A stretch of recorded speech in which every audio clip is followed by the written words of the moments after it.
Security footage floods the lobby screens. Celeste in midnight goggles, Tariq steady at her shoulder. 2 vendor vans idle outside. A glossy boot presses the still curing shine. The revolving door spins, and the man she almost married steps in, smiling like he came to end her.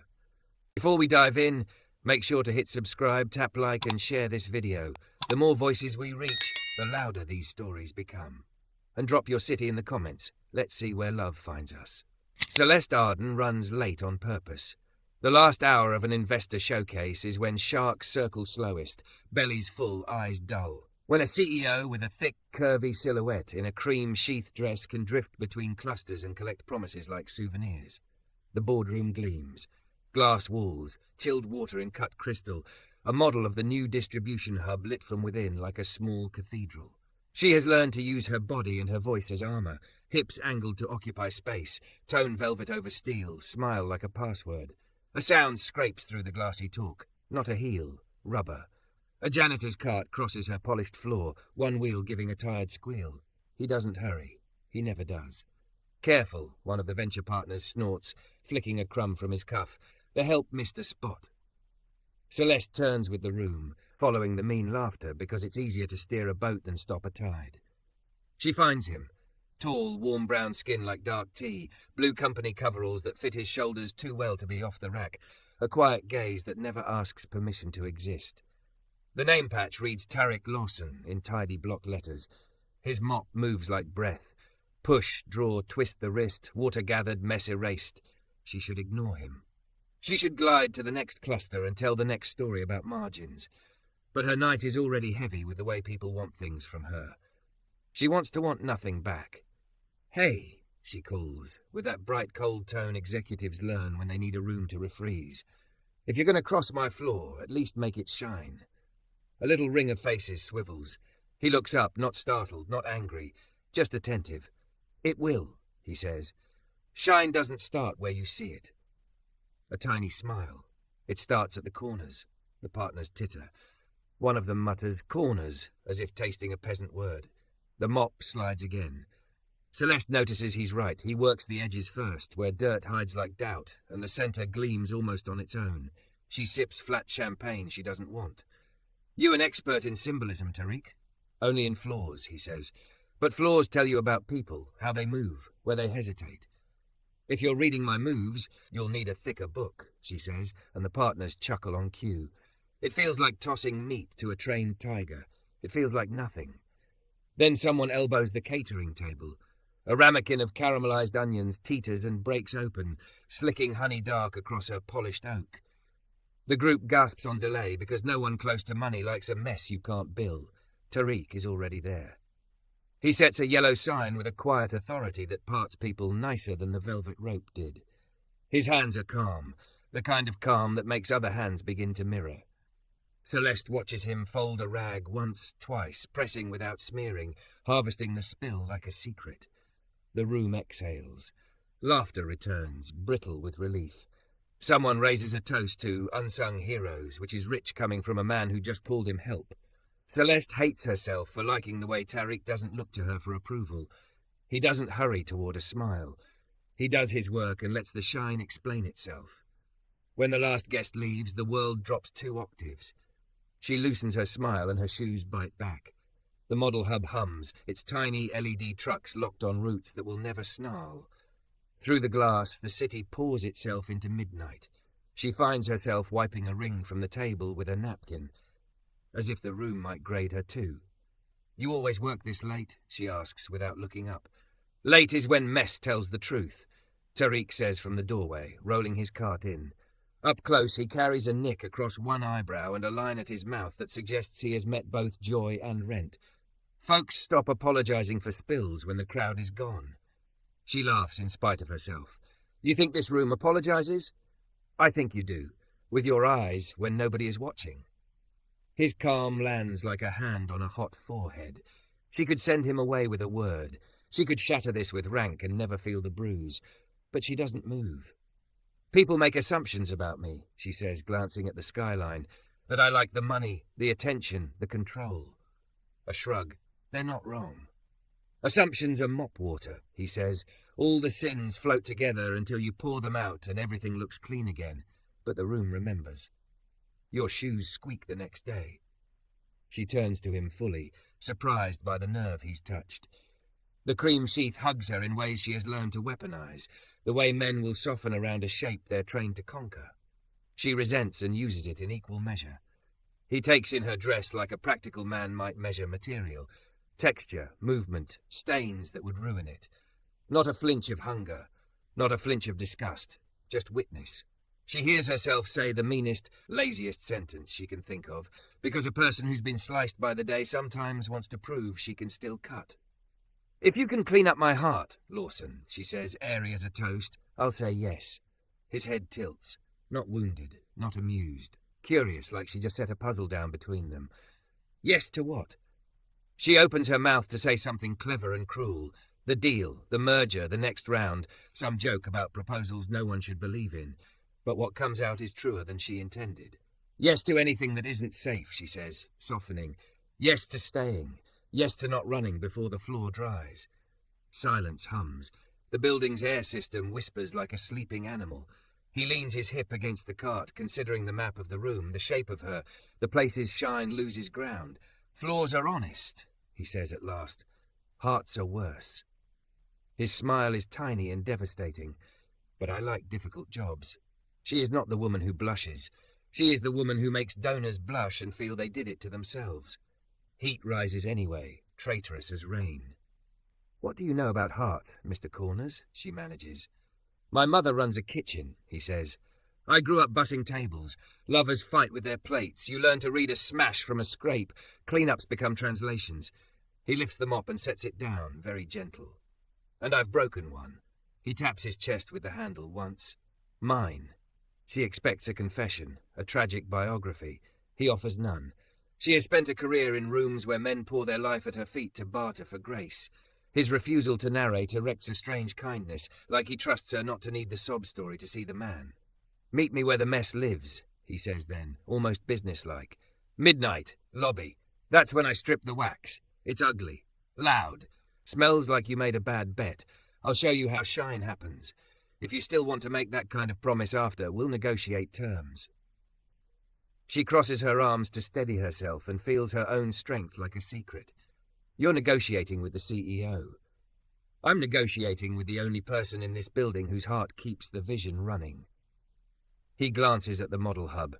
"Don't let strangers tell you what yes should be." He scribbles something on a claim tag and leaves it beside the yellow sign.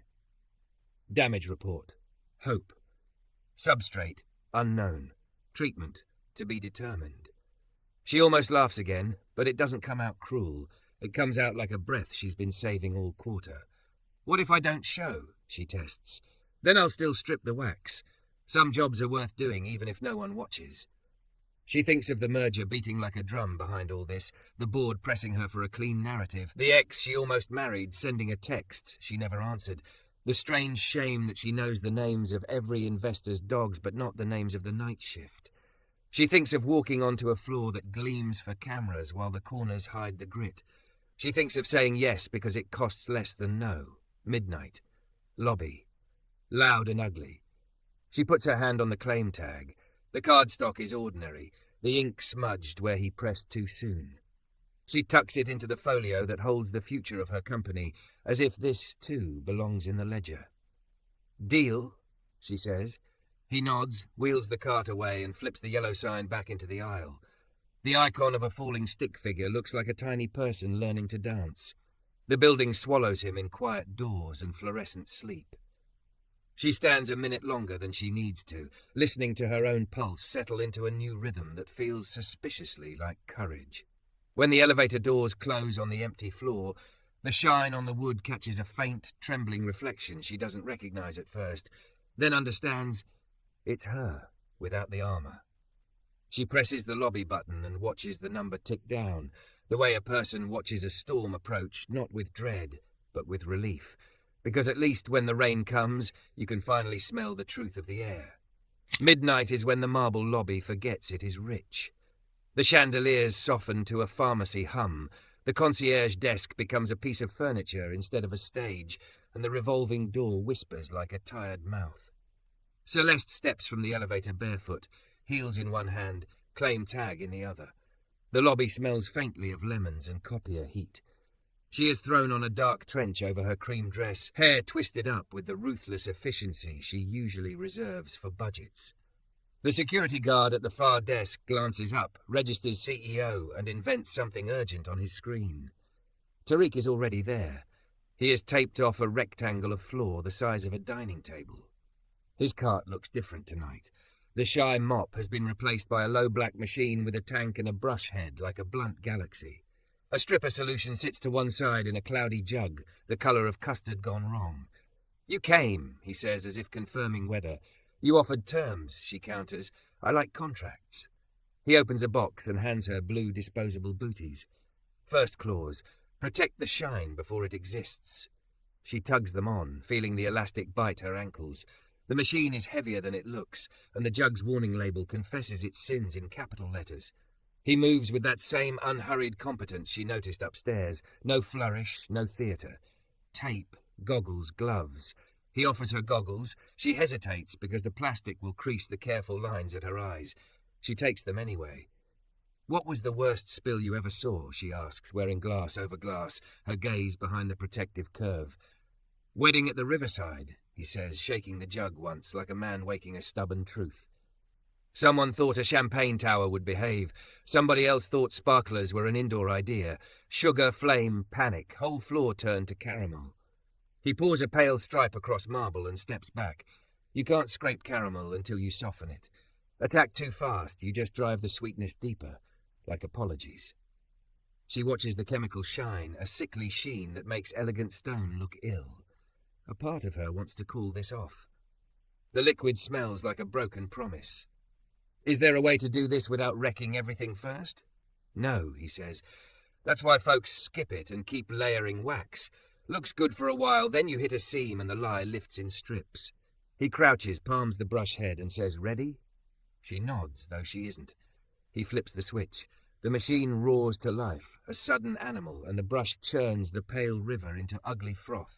He shows her the grip and stance, the way you don't push so much as lean, how you let the machine fight you while you keep your balance honest. The sound is bigger than the lobby. It fills her chest. It is impossible to talk over, which is maybe the point. He mouths, "Breathe," and she does, because there is nothing else to do but breathe and steer. The handle bucks like a stubborn shoulder. She thinks of boardrooms she has tamed with a glance, of donors whose checks came with strings, of emails she writes with 3 hearts sealed inside. The machine surges and she almost loses it. He steps behind her, not touching, a gravity she can lean against without blaming later, and the two of them, his calm shaping her panic, find the slow figure 8 that eats the layer down.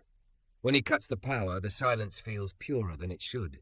Their rectangle is a battlefield, grey slurry pooled like melted truth. He kneels and dips a scraper, metal flashing. "Corners," he says, and edges the blade along the baseboards where white stone meets darker grout. Tiny ridges lift and curl. He coaxes them up. She kneels opposite, ruining the hem of a dress that cost more than a week of his pay, and learns the pleasure of a line coming clean. "My mother used to say," he offers without looking up, "you can love a flaw and still make it tell you where it hurts." "What did you break?" She asks before she can soften the question. "My own rules," he says. "I told myself I wouldn't build with someone who needed me to be invisible in daylight. A gentle lift, another ribbon of filth. Turns out invisibility pays good interest unless you look it in the face." The guard wanders closer, curiosity overcoming training. "Think you missed a spot, Lawson," he calls, performative eyes flicking to Celeste, calculating what sort of story he'll tell about tonight. Celeste looks up. She has 1,000 strategies for this moment, all of them polished. She drops them. "He's teaching me," she says. "Not I'm inspecting, not company culture, just the fact. If you're done tallying, I can use more towels." She doesn't add please, but it stands there, visible anyway. The guard blushes and hustles for the supply closet like a child caught drawing on the wall. Tariq's mouth tilts, not in mockery, in approval. The word is a new currency she didn't know she wanted to earn. They rinse with clear water and shop vac the slurry. The difference is subtle and undeniable. The stone beneath looks cooler, truer, as if it has decided to belong to itself again. He shows her the final pass with a neutralizer, something that steadies the surface after the violence, and then, carefully, the first thin coat of finish. If you dump shine too thick, he says, flooding and drawing back with the mop like a painter who never learned to lie, you trap air, looks bright for a minute, then bubbles, then heartbreak. How many coats? 3, sometimes 4, with drying time between. The most honest part of the job is waiting. She laughs once, short. I don't wait well. I noticed, he says. You arrive late, so other people have to wait for you. You force the world to meet your pace. Because if I slow, something ugly catches up. Let it, he says gently. You can't clean what you won't meet. They sit on the taped border while the first coat sets. The building's bones settle with little sounds she has never heard from her corner office. He unscrews a thermos and offers it. Ginger tea, hot and a little sweet, like a promise you actually intend to keep. My turn, she says. Worst spill I ever caused. He waits. I told a woman in R&D, brilliant woman, that her idea would never sell because investors like stories with a single hero. I meant me. She left. She built it on her own. We bought her company 18 months later at 5 times what it would have cost to just believe. Do you believe more now? He asks. I'm trying, she says. But trying isn't the same as repair. Repair starts with naming, he says, not punishing. She studies the finish as it loses its tack. A shame rises that she recognizes, not the theatrical kind she can weaponize for sympathy, but the smaller human kind that doesn't want to be seen. I'm sorry for the thing I said upstairs, she tells him, voice low. I thought I was being clever. I was being afraid. I've been mean when I was tired, he says, as if settling a bill. No one gets to the first coat clean. The second layer goes faster. She can feel her body learning the rhythm, the way the mop head whispers when you've done it right. By the third, it's almost ceremony. In the reflection, she catches both of them. Her in booties and a trench like a burglar of her own life. Him open-shouldered, steady, the claim tag peeking from her folio like a shy note. Terms, he says, rinsing out the bucket, breaking the spell before it becomes something neither of them can promise. You said yes to anything that isn't safe. Here's what I ask. Lay them out, she says, pretending this is a procurement meeting because her chest is too full to admit it's not. Know every name on night shift by Friday, he says. Not titles. Names. Learn how they take their coffee. Put 2 cleaning closets on your next floor plan that don't feel like punishment. Walk every corner of your lobby before an investor event, and when you want to use your body as armor, ask it to be a bridge instead. She blinks. What does a bridge look like? You at a staff lunch with nobody rich. You apologizing to R&D by saying the thing, not circling it. You staying in a room 10 seconds after your instinct says flee. He lifts a palm, easy. You can still say no.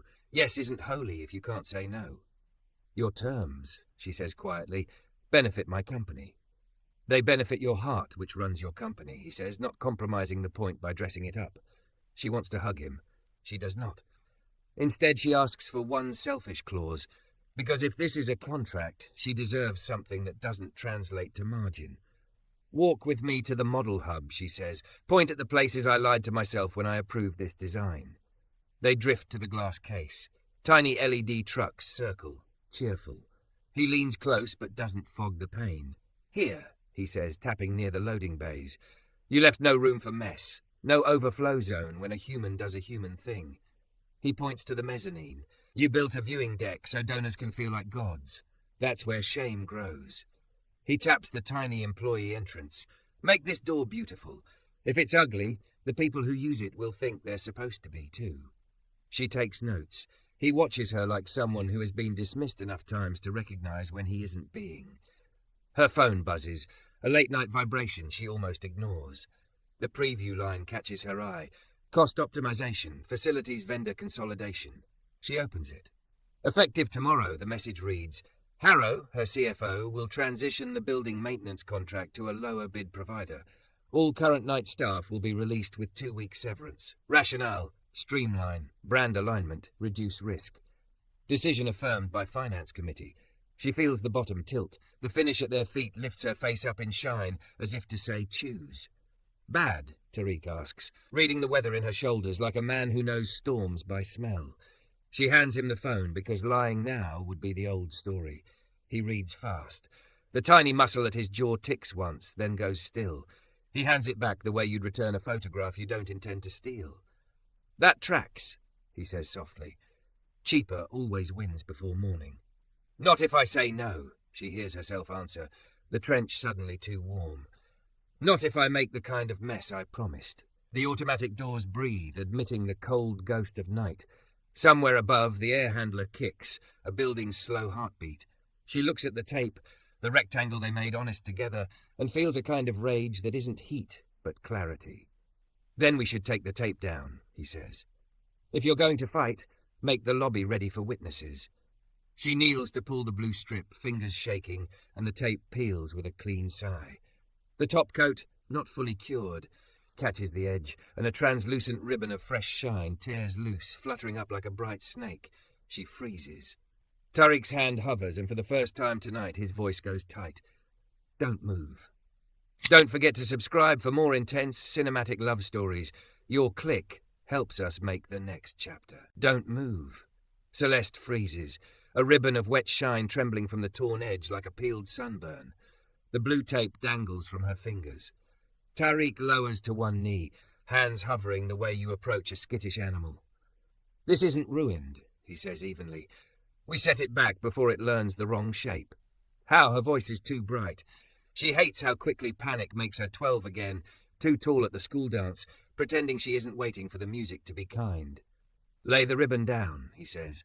Not with fingers, with breath and gravity. He gestures. She exhales. The film eases toward the marble.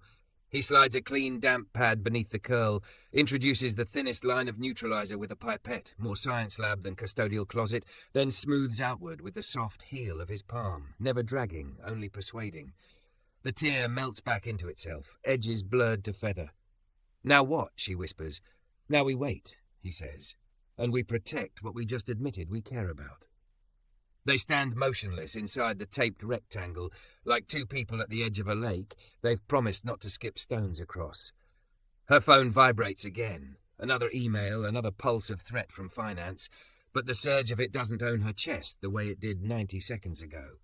The floor is teaching her something no board book ever did. Repair needs stillness, not show. What if the fix leaves a mark? She asks. Then it leaves a story, he says, better than leaving a hole. When the top coat stops wobbling, he adds a final whisper-thin pass only along the seam, a sigh into shine. He steps back. It isn't perfect. It's truer. "You're breathing again," he says without looking up. "I was holding my breath for a whole fiscal year," she admits. "I didn't notice." He nods toward the bench under the mezzanine. "Sit. We'll plan the morning without breaking the floor or each other." She sits, trench parting, cream dress pulling across hips shaped by Pilates and stress. She knows eyes treat her curves like a sport. His don't. They inventory, then return to the work. "You saw the email," she says. "Harrow already moved to replace night staff. Finance committee affirmed if I countermand him, I start a knife fight in daylight." "Then don't countermand," he says. "Lead. Different verb. Different muscle." She almost smiles. "This is your plan? Grammar? Definition," he says. "Name what you're doing until the building believes you. You need evidence, not adjectives. Show the board how cut-rate cleaning becomes slip-and-fall claims, how turnover wrecks security, how wax-on-wax hides cracks until they're lawsuits. Put humans in your math. Numbers still count. They just finally count people." "Hard data before sunrise," she muses. "You have that in your pocket?" "Some," he says, pulling a scuffed notebook from the cart. "I write down every spill that didn't become an incident because someone stayed 5 extra minutes. Times, dates, names." He flips pages. Or one, oil from elevator machine room tracked to lobby, scrubbed, cones placed. Or 241, broken stemware near west revolving door. Guest avoided slip because Dishorn was standing there. 309, unknown visitor tailgated into freight. Lila called it in, escort achieved. He doesn't narrate for applause. He offers it like a wrench, useful, weight real, handle warm. "We'll copy this," she says. "Attach risk figures and HR costs. I'll add vendor failure rates from my last company. There's a reason we didn't go cheap before. And I'll put the part nobody says in writing. You can't build dignity on a bargain bin contract. Put your name on it," he adds. "Not 'we believe.'" I believe. Bridges don't hide the engineer. She pulls out her tablet. The first sentences fight her. She wants to perform. She chooses to confess. Subject, immediate hold on facilities transition. CEO Directive Board and Finance Committee. Effective now, I am pausing the vendor consolidation. I have reviewed preliminary incident attached and the projected risk curve of a cut-rate transition. The savings are false. The costs are human and legal. I failed to walk the corners before we framed this as a line item. That is on me. I am stepping into the lobby at 7 a.m. to meet the night shift by name. At 8 a.m. I request an emergency session to set a facilities standard that matches the values we pitch donors.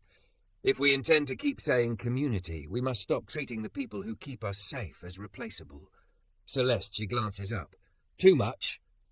Just enough, he says. One more thing. No passive voice. She smiles despite the hour. Harrow will come for me with bylaws. Then tell the truth faster than he can quote, he says. Also, learn my crew's names by sunrise. Your terms. She stands. Let's walk. They move through the building like a tide that chooses what it wants to bless. The night receptionist is Lila Truong, sharp eyes, a cardigan with hand-repaired elbows, who likes her tea with one sugar and reads true crime paperbacks she swears she doesn't enjoy. The HVAC tech is Miguel Santos, forearms tattooed with neat black lines for each of his kids' heights at birthdays. He can diagnose a failing bearing by ear. The porter is Gloria Mensa, who times her prayers with the dry cycle and keeps spare gloves of every size because hands change. The guard in the lobby, the one who fetched towels, is Deshaun Pratt. He grew up 2 blocks away and smiles like he's still surprised policy can bend. Celeste repeats names until they stick, asks how each takes coffee, listens without making promises she can't keep by dawn. She writes quick notes. Gloria, ginger biscuit recipe. Lila wants a chair that doesn't pinch. Miguel requests fans near the boiler in August. Deshaun asks for a second radio battery. Each want is small. The building humbles her with the scale of what would fix it. They circle back. The shine has set like cool breath. It doesn't shout. It declares. Her tablet pings. Harrow.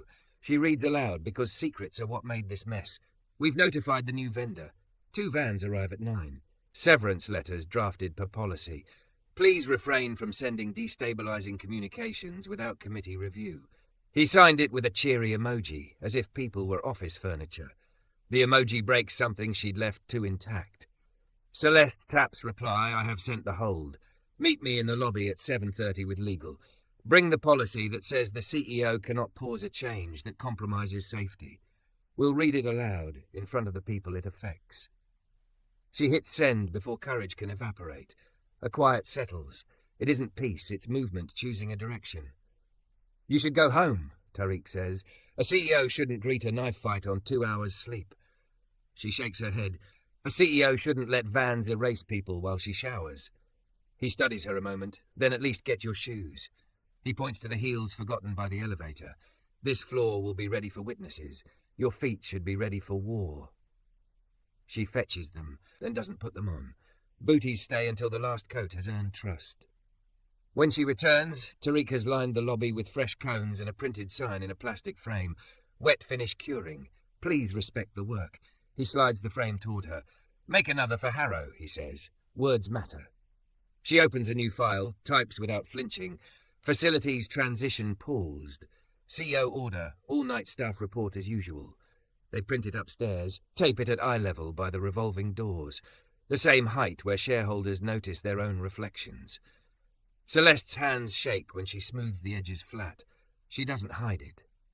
Deshaun watches, then salutes with his chin. A small local ceremony. We saw you try.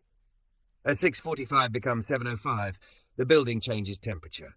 Lights brighten, coffee machines hiss. Day shift arrives with sweaters and earbuds, stepping around cones without seeing them.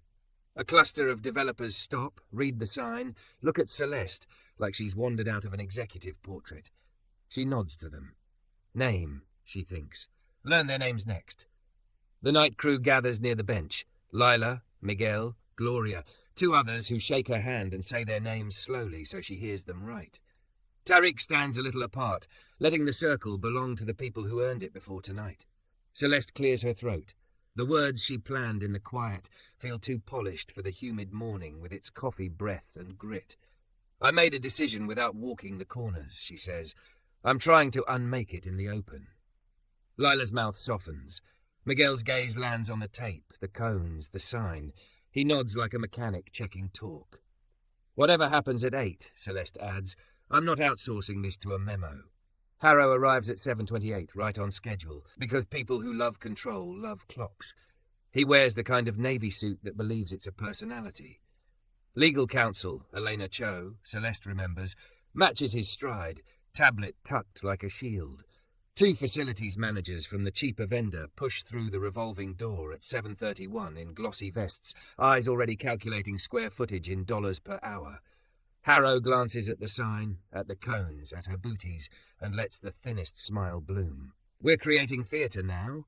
We're curing a flaw, Celeste says, and a decision. He holds up a folder. CEO can't unilaterally halt a finance committee-approved transition. Then read me the clause, she says, voice steady, right here, out loud. Elena opens her tablet, flicks to bylaws. Section 8.3, she begins carefully, permits the CEO to enact immediate holds on operational changes that present material risk to safety, security, or reputation pending board review.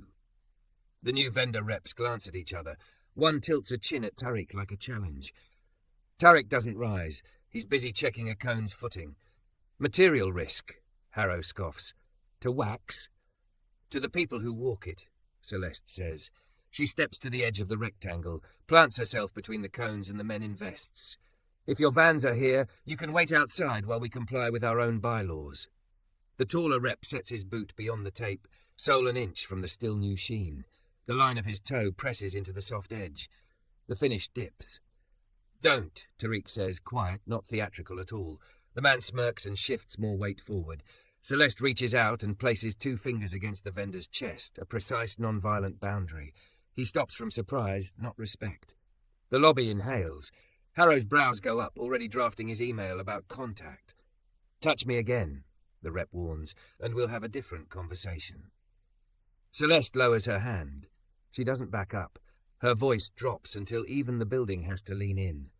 Step onto that floor, she says, and you will own every slip, every broken hip, every video of a child falling hard because you ignored a sign that says respect the work. If you're that proud of cheap, leave your card so our lawyers know exactly where to send the bill. A horn stutters outside, 2 white vans idling at the curb, the logo cheap and eager. The revolving door pushes more day into the lobby. Somewhere upstairs an espresso machine screams. Harrow lifts his phone. Board quorum in 3 minutes, he says to Elena, sweet with triumph. By the time this finish dries, so will her authority. Celeste feels her breath catch, the old habit, then remembers the square of floor, the ribbon laid back, the seam you smooth by staying. She looks at Tariq. He's watching her, not to save her, but to witness whether the person who said yes at midnight will still mean it at 8. She steps onto the uncured edge in her booties, testing it with her weight. The finish holds. Then call the quorum, she tells Harrow, eyes clear. Make sure they can all see me when I say this. The revolving door whooshes again. Eleanor Muir, the board chair, walks in unexpectedly, grey hair neat, eyes sharp as winter sun. She takes in the cones, the sign, the crew, the vests, the smear at the vendor's boot, the tremor in the air, and stops exactly on the safe side of the tape. Before you start, she says, not looking at Harrow, show me the corner you cleaned. Eleanor Muir doesn't raise her voice or her chin. She just waits, and the lobby tilts toward her patience. Celeste leads her to the taped rectangle like she's bringing a teacher the sentence she finally passed. Tariq brings up the rear, palms open, the kind of presence that keeps people from doing dumb things with their pride. This is where we stripped, Celeste says. Corners first. We had a tear. We repaired it. I almost made it worse by yanking. Eleanor crouches, slacks neat at the knee, and studies the faint seam that only shows if you let your eyes soften. You'd never see it unless you knew to look, she says. That's where all the real trouble lives. Harrow huffs a laugh. Are we doing poetry, Madam Chair, or running a company? He gestures with his folder toward the vests by the revolving door. The only real trouble is cost. We've solved it. Eleanor doesn't look up. You hired men in glossy vests who stepped on a curing floor to make a point. Her gaze cuts to the faint toe-shaped bruise near the tape. That point is received. One of the vendor reps shifts like he might protest. Tariq holds his eye, not with challenge, but with the kind of quiet you meet in a church basement when someone is about to talk about the year that broke them. The man looks away first. Bylaw 8.3 allows an immediate hold if there is material risk. Eleanor says into the space Harrow leaves. A wet finish, unfamiliar staff, disrupted routine, risk, material. She straightens, fixing Harrow with winter sun. We're not in the habit of firing people in the dark because a spreadsheet smiles. Celeste's shoulders loosen an inch. She hadn't realized they were braced for a blow that would send her back upstairs different than she came down. I've called an emergency session for 8, she says. In the open, in front of the people it touches. I'll present a facilities standard and the risk analysis to match. She lifts Tariq's scuffed notebook, with primary sources. Wait, Harrow says, savouring the word. We don't crowdsource operations to the janitorial staff. We listen to people who know the corners, Eleanor replies. It's cheaper than lawsuits and rarer than dignity. The building breathes. Morning drips faster. Baristas stamp cups upstairs. Someone argues over a calendar on the mezzanine. The courier with a dolly of boxes tries to cut a corner too close. Deshawn steps in smooth as a hinge, redirects him with a nod toward the cones. The boxes glide, crisis avoided, a near-silent proof no one will ever log except Tariq's pencil. Names, Celeste remembers, turning toward her night crew. Lila, Gloria, Miguel. She looks to the others. Please, tell Madam Chair your names. Benicio Ortiz, the smaller porter says, accent rolling warm. Been here since the old carpet days. Shauna Pike, the other adds. I do the glass. Eleanor hears each, repeats them. She does not perform gratitude, she recognizes jurisdiction. Tell me one thing this building makes hard, she asks. We fix 3 before lunch. Lila doesn't hesitate. The supply closet under the east stairs floods when it rains. We wade. Gloria taps her wrist. Timers on lights in back corridor go dead. Then we walk in the dark. Our phones are banned there. Miguel points to the freight entrance. The badge reader sticks. People tailgate. We gamble. Celeste types as they talk. Not to show off, to remember. Fans near the boiler for August. Miguel adds softly, and she nods. Because a man who keeps bearing singing should not have to remind a company that bodies heat. The hold stands, Eleanor says to Harrow. The vans can wait outside until the board votes. If they choose to leave, that's their business. The taller vendor chuckles under his breath and reaches for a cone as if to claim the space with his fingers. Tariq moves the cone first, by an inch.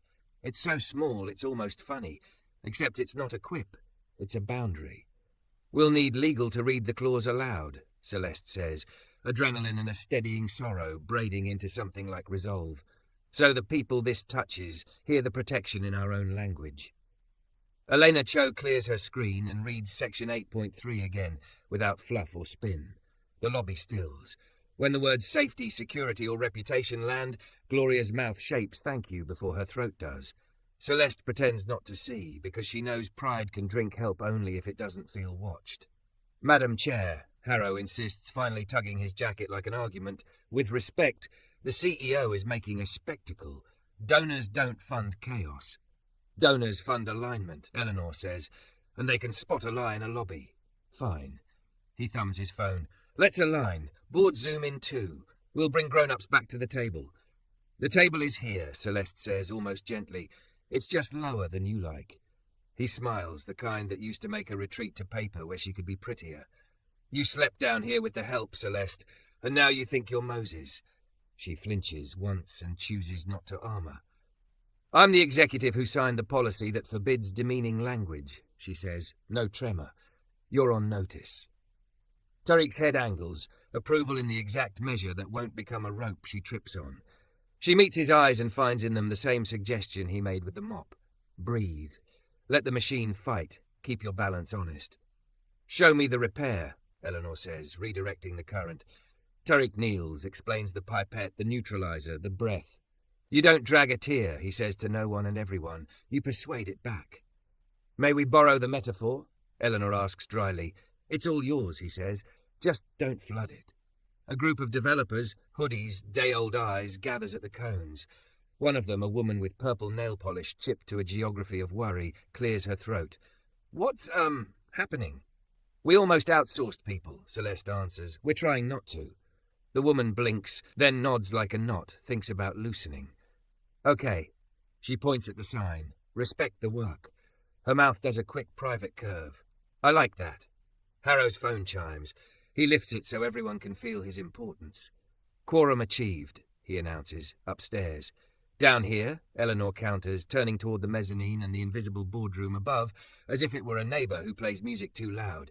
Let the building see who decides its future. The vendor reps shift, some calculation happening under the glossy vests. One steps forward, caught between swagger and sales pitch. We can beat any safety metric your in-house team brags about, he says brightly. We've got an app. Do you have Gloria's ginger biscuits? Lila says under her breath.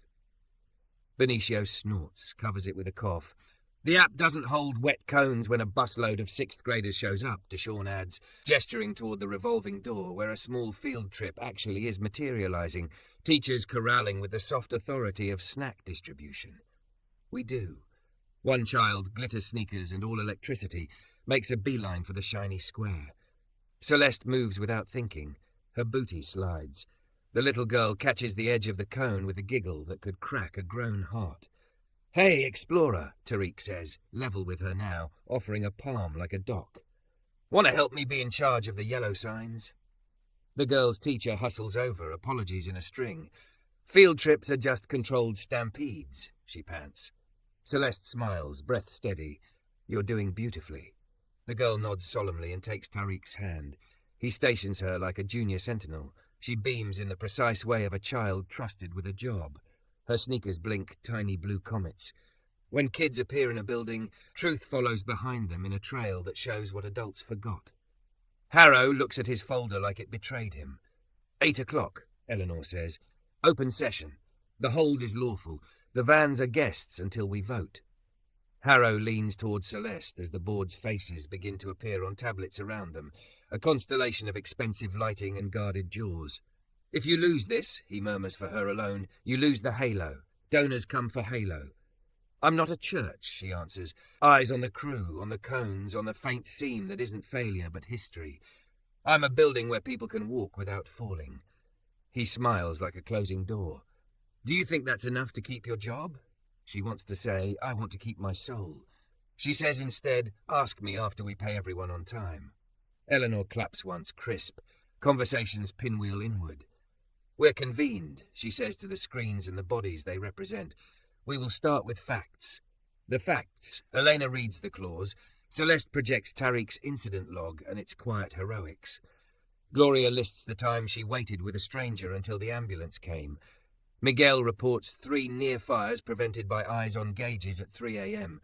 Deshawn notes the tailgating catches. The vendor reps present graphs in bright blues that look like toothpaste promises. Harrow talks about brand alignment. So often the word brand starts to sound like a stain. Eleanor looks at Celeste. Your standard? Celeste swallows. She's made empires out of decks. This is a prayer she's choosing to write in prose. Facilities standard V1.0, she says, sending it to every device and pinning it to a portable screen in the lobby so you can read it without credentials. 2 closets on every floor with ventilation and dignity. Living incident logs with names that get thanked, not scolded. A finish schedule that meets safety before sheen. A wage floor that honours sleep cycles and school pickups. A badge reader that doesn't stick. A stairwell bulb that doesn't die.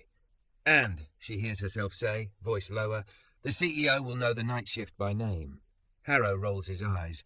One of the vendor reps smirks. A junior board member, new, nervous, wanting to be on the right side of a future that will judge him, leans in. Eleanor glances to the crew. Anything missing? Lila lifts a hand. If an accident happens, she says, we don't want it to cost our jobs to tell the truth. Her voice doesn't shake. It just lands. Whistle protection for facilities, Elena says, already typing. I'll draft. A murmur of assent threads the lobby. For a half-breath, Celeste allows herself to feel something like wonder. This is what it can be like when people talk about flaws and mean hearts. Then her phone buzzes hard enough to climb the wall of her pocket. A message from corporate communications flashes at the top. a preview line that punches like a cheap thrill ride. Heads up, and on tip, just sent this. CEO fraternizing with janitor at midnight, unsafe use of equipment, sabotaging transition. Security footage attached. Harrow's phone lights in the same beat. His mouth twitches into a carnivore's smile. He tilts the screen toward Eleanor without quite moving his arm. The board chair's eyes flick once to Celeste, not accusing, not gentle, just awake. "Is there anything I need to know before I press play?" she asks. Voice like the moment a brush head stops spinning and then the lobby becomes honest again. Celeste feels every exit in the room, the old practiced flinch, the armor ready to be buckled by muscle memory. Tariq's gaze finds hers over the top of the cone where the little girl stands like a lighthouse. His expression doesn't offer rescue, it offers witness. "Yes," Celeste says, throat dry, hands open. "There is." The revolving door breathes, and a man in a too-white shirt and a swagger you can smell steps into the lobby, the cheaper vendor's logo winking on his clipboard. He pulls off his sunglasses like a curtain call. "Morning, Celeste," he says, voice dipped in old familiarity. "Long time. Still staging scenes?" Harrow goes still. Eleanor's jaw sets. Tariq's fingers tighten, once on the cone. Celeste's stomach drops as she recognizes the man she almost married. "Hello, Harlan," she says. He smiles the kind of smile that hopes the floor cracks. Harlan's grin remembers 1,000 rooms where he won by walking in like the ending had already happened. He spins the clipboard on 2 fingers and takes in the cones, the taped rectangle, the night crew side by side with the board, the little girl on sentinel duty with her blinking sneakers. His eyes slide to Tariq the way a man looks at a chair, useful, movable, beneath argument. Eleanor's gaze doesn't leave Celeste. "You said there's something I need to know," she prompts. Celeste lifts her chin. The old armor wants to snap into place, to become taller and shinier and fake enough to blind. She leaves it where it is. "I was here at midnight," she says. "I asked Mr. Lawson to teach me how we strip wax because a decision with my name on it would have erased his job. We taped the area, wore PPE, kept cones, logged the work. If policy says a CEO can't learn a job at midnight, I'll take that consequence in daylight. But I won't pretend I didn't need to learn." Harrow pounces. "You violated safety. You fraternized. You—" "I wore goggles," she says, steady. "You can press play and check." Eleanor nods at Elena. The legal counsel opens the file. Security footage blooms on the tablet screens and the portable panel for the lobby. Celeste in booties and trench, goggles creasing away vanity. Tariq guiding from a respectful distance, the roar of the machine without sound, a pipette glint, a ribbon laid back with breath not force. No giggles, no whispers, just work that looks like respect. Somewhere, a developer exhales like she's been holding it for a year. The vendor rep's sales smiles hesitate, recalibrating. Harlan's mouth hardens, only a shade, but enough for anyone who's loved him to see the hinge. "Your anonymous tip," Eleanor says, dry as winter sun, appears to be an amateur short film about leadership. Harrow recovers. "Optics, Madam Chair. Optics. Donors will ask why our CEO is on her knees with a janitor at midnight. Because I forgot how to bend in daylight," Celeste says before fear can reach for her throat. "And because corners are where lies hide." Harlan laughs for the room. It rings high, almost pretty. "There she goes," he says, tipping the clipboard toward the portable screen, selling trouble as poetry. Elena's voice cuts in, soft and scalpel accurate. "Before this devolves, we need disclosures. Procurement Policy 3.2 requires any vendor presenter to declare prior personal or financial relationships with company officers or directors." Her eyes shift to Harlan without theatricality. "Mr. Harlan Keene," he says. "Aurora Facilities, we're the vendor you're lucky enough to be considering." "Disclosure?" Elena asks. "We dated," Harlan says, pleasure bright and petty. "Years ago. She left me for the company." His smile flirts with the board without permission. "Now the company's leaving her." Celeste doesn't flinch. "We were engaged," she corrects. "I called it off when I learned I was negotiating with a stranger who wanted me smaller." Eleanor's gaze moves to Harrow. "CFO, any prior relationship with Aurora?" Harrow's jaw angles. "I am acquainted with Mr. Keene professionally. He spoke at a conference I organized. This is irrelevant to cost reduction." A developer with purple nail polish, already perched near the cones, tilts her phone toward Elena. "I just looked. His LinkedIn says Strategic Advisor, Aurora Facilities, pro bono." Alina's brows fold, not scandalized, just noting geometry. "Thank you," she says. "Mr. Harrow?" "It's informal," he snaps, flushing 2 angry commas high on his cheekbones. "You want to crucify me for a coffee? I want to know why you didn't disclose," Eleanor says, voice unraised. "And why your cost reduction didn't include risk." Harlan steps in, smile widening like a hazard light. "You're making this complicated. The vans are here. We'll clean for half of what you pay now and throw in an app and donors who like a glossy dashboard." Gloria lifts her chin. "Your man stepped on a curing floor to make his point." She gestures with an open palm at the toe-shaped bruise. "Our dashboard is not stepping where it says don't." The little girl beside Tariq nods, as if she's been waiting all morning to second that motion. "Respect the yellow," she says. Eleanor turns to the board screens. "We've heard facts," she says. "We've seen footage. We've noted conflicts. Miss Arden has presented a facilities standard that turns values into things you can sweep. I propose the following. Affirm the CEO's hold. Cancel immediate transition. Authorize legal to audit procurement for conflict. Adopt facilities standard V1.0 as operating policy. And form a cross-shift team to implement 1 seat reserved for night staff leadership. Vote is public." "Public?" Harrow sputters. "It was always going to be," Eleanor says. "We're not a speakeasy." Hands go up on screens. Names blink green. One board member keeps his camera off until Eleanor says his name. Then it clicks on and his hand goes up, slower but high enough. "Opposed?" Eleanor asks. Harrow raises his own. Harlan, of course, has no vote. On screen, one other hand floats, uncomfortable and alone. The rest, enough, stay down. "Motion carries," Eleanor says. "Miss Cho, start the audit. Mr. Harrow, you're relieved of procurement authority pending review." Harrow's laugh is tight enough to cut. "This is a witch hunt because she got sentimental with a mop." "This is a correction because you forgot people count in equations," Eleanor replies. "Security will collect your access to vendor systems. We'll meet at noon with finance." For a moment, Harrow looks 16, caught, furious, young enough to think rage is power. His mouth shapes a word he decides not to say. He hands his tablet to Elena. "Careful," he says finally to Celeste, the threat quiet. "When the sentiment drains, you'll still need numbers." "I'll bring better ones," she says, with names. He leaves with the vendor reps, whose vests shrink a size as they pass the little girl still guarding the cone. Harlan lingers, because men like Harlan always believe the stage returns for one last bow. "You did love the theatre, Celeste," he murmurs when they stand within the range of history, if not privacy, "even before you pretended it was faith." "I loved winning," she says. "I just learned a different definition."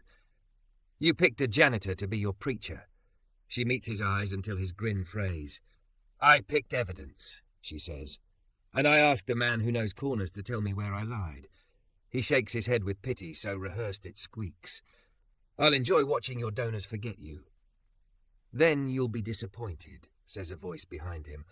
R&D's brilliant woman, Mara Lynn, the one Celeste named in confession, has arrived mid-vote with 2 of her team, lanyards crooked, faces alive. "We were upstairs watching," Mara says. "I brought the prototype you said wouldn't sell." She smiles, not unkind. "It's selling." Harlan gapes as if the floor moved. Celeste turns to Mara and unfurls the apology the way Tariq unfurled the pipette. Tiny, precise, honest. "I was wrong," she says. "I said it would never sell because I wanted to stand alone on the slide. It was cowardice wrapped in charisma. I'm sorry." Mara studies her the way one engineer studies another, for resistance, for tolerances. "You said the thing," she decides. "We're good." She glances at the cones, the child, the board chair who chose to vote in a lobby. "We're better." Harlan laughs once more, empty now. "Come on, then," he says, to no one who answers. "Let's leave the Queen to mop her throne." He goes, because gravity finally asked him to. The vans idle, then sigh away. The revolving door settles into small weather. The lobby, relieved of performance, returns to being a place where people pass through and sometimes stay. Eleanor touches Celeste's forearm just once, the professional version of a hand on a hot forehead. "You built a bridge," she says. "Walk it before you talk it." "I will," Celeste says. "Begin with payroll," Eleanor adds dryly, and goes to her next meeting, because governance, too, is a series of corners. The child's teacher gathers her troop. The little sentinel gives her cone a solemn pat and looks to Tariq. "Did I do my job good?" "You did it true," he says. "That's better than good." She beams and trots out, sneakers blinking like quiet applause.